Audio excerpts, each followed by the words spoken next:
Recently, I've been reading Tim Chester's book, A Meal with Jesus, book he wrote about Lord's Supper and worship and mission and vision. Really good book.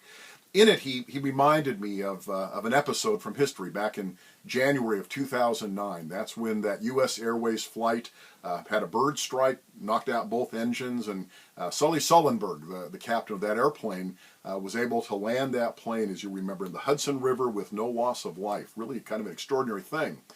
In the book, he says, when that happened, it all unfolded in just a matter of seconds.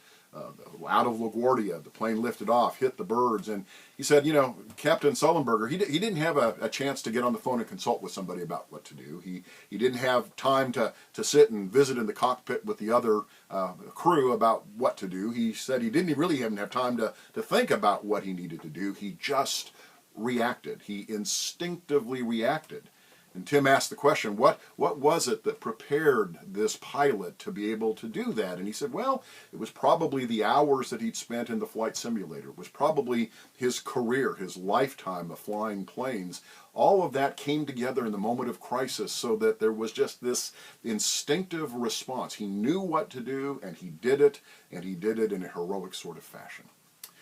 So, we're going to have crises. We're going to have figurative bird strikes in our lives, and our planes are going to get in trouble.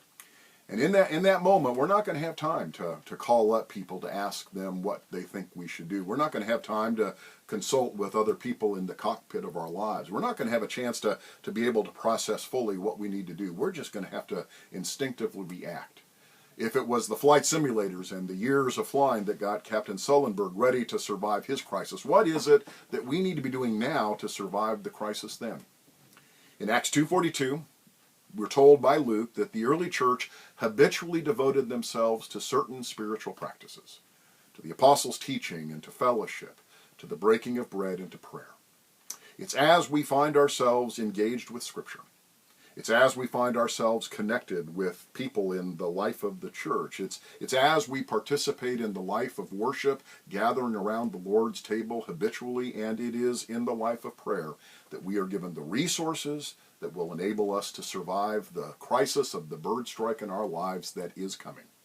And in that moment, instinctively, we will know how to react.